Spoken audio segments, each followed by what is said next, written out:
السلام علیکم۔ دربار داؤد علیہ السلام میں ایک عجیب مقدمہ۔ حضرت داؤد علیہ السلام کی 99 بیویاں تھیں۔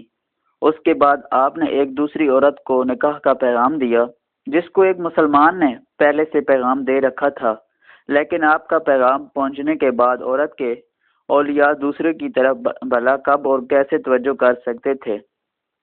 آپ سے نکاح ہو گیا۔ یہ بات نہ تو شروعاً جائز تھی اور نہ اس زمانے کے رسم و رواج کے خلاف تھی، لیکن حضرات انبیاء کرام علیہ السلام کی شان بہت ہی عرفہ و اعلیٰ ہوتی ہے۔ یہ آپ کے منصب علی کے مناسب نہ تھا، اس لیے اللہ تعالیٰ کی مرضی یہ ہوئی کہ آپ کو اس متنبہ اور آگاہ کر دیا جائے۔ چنانچہ اس کا ذریعہ یہ بنایا کہ فرشتے مدعی اور مدعا علیہ بن کر آپ کے دربار میں ایک مقدمہ لے کر آئے اور بجائے دروازہ سے داخل ہونے کے دیوار پھاند کر مسجد میں آئے۔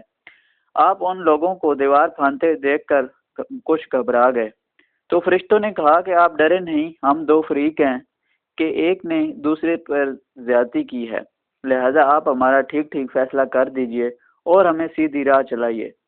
ہمارا مقدمہ یہ ہے کہ میرا یہ بھائی، اس کے پاس 99 بیویاں تھیں اور میرے پاس ایک ہی نہیں۔ اب یہ کہتا ہے کہ تو اپنی ایک بیوی بھی میرے حوالے کر دے اور اس بات کے لیے مجھ پر دباؤ ڈالتا ہے۔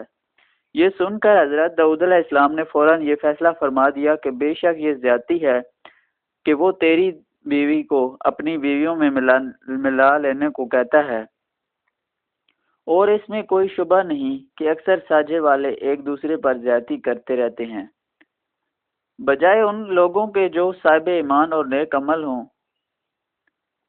ایسوں کی تعداد بہت ہی کم ہے۔ مقدمہ کا فیصلہ سنا کر حضرت داؤد علیہ السلام کا ماتھا ٹھنکا اور انہوں نے سمجھ لیا کہ اس مقدمہ کی پیشی در حقیقت یہ میرا امتحان تھا۔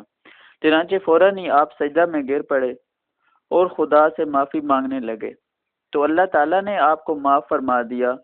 چنانچہ قرآن مجید میں ہے ترجمہ، تو ہم نے اسے یہ معاف فرما دیا اور بے شک اس کے لیے ہماری بارگاہ میں ضرور قرب اور اچھا ٹھکانہ ہے۔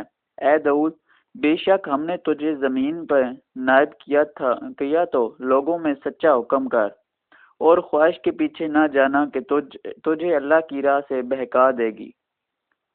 حضرت انبیاء علیہ کرام کی شان بہت ہی عظیم و شان ہے، اس لیے بہت ہی معمولی اور چھوٹی چھوٹی باتوں پر بھی خدا بند قدوس کی طرف سے ان حضرات کو آگاہی دی جاتی ہے، اور یہ نفوس قدسیہ میں بھی برگاہ خداوندی میں ہے۔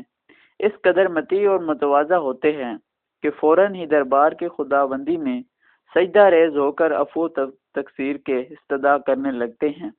مثل مشہور ہے کہ نیک لوگوں کی نیکیاں مقربین کے لیے خطاؤں کا درجہ رکھتی ہیں، کیوں نہ ہوں جن کے رتبے ہیں سوا ان کے سوا مشکل ہے۔